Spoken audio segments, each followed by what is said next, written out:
கல்லூரி மாணவர்களை தொடர்ந்து முறுக்கு மீசை, காதில் கடுக்கன் அணியக்கூடாது என்பது உள்ளிட்ட 11 விதிமுறைகளை வகுத்து மேல்நிலைப்பள்ளி மாணவர்களுக்கு பள்ளிக்கல்வித்துறை உத்தரவிட்டுள்ளது. இதுகுறித்து அனைத்து மாவட்ட முதன்மை கல்வி அலுவலகங்களுக்கும் சுற்றறிக்கை அனுப்பப்பட்டுள்ளது. காலை 9:15 மணிக்குள் பள்ளிக்கு வந்து சேர வேண்டும் என்று அதில் கேட்டுக் கொள்ளப்பட்டுள்ளது. லோ ஹிப், டைட் ஃபிட் பேண்ட்கள் அணிந்து வர அனுமதி இல்லை என்று குறிப்பிடப்பட்டுள்ளது. அரைக்கை சட்டை மட்டுமே அணிய வேண்டும் என்றும் சட்டையை இறுக்கமாக அணியக்கூடாது என்றும் அறிவுறுத்தப்பட்டுள்ளது. மாணவர்கள் அணியும் சட்டை டக்கின் செய்யும் போது வெளியில் வராத வகையில் இருக்க வேண்டும் என்றும் தெரிவிக்கப்பட்டுள்ளது.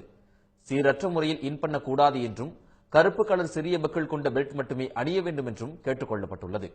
கை கால்களில் நகங்களையும் தலைமுடி சரியான முறையிலும் வெட்டப்பட வேண்டும் என்றும் அறிவுறுத்தப்பட்டுள்ளது.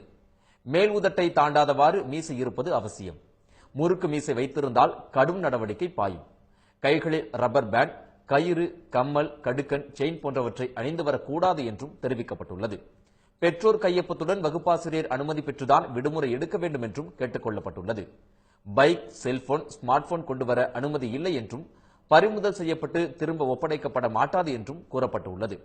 பிறந்த நாள் என்றாலும் மாணவர்கள் சீருடையில்தான் பள்ளிக்கு வர வேண்டும் என்றும் பள்ளிக்கல்வித்துறை உத்தரவிட்டுள்ளது.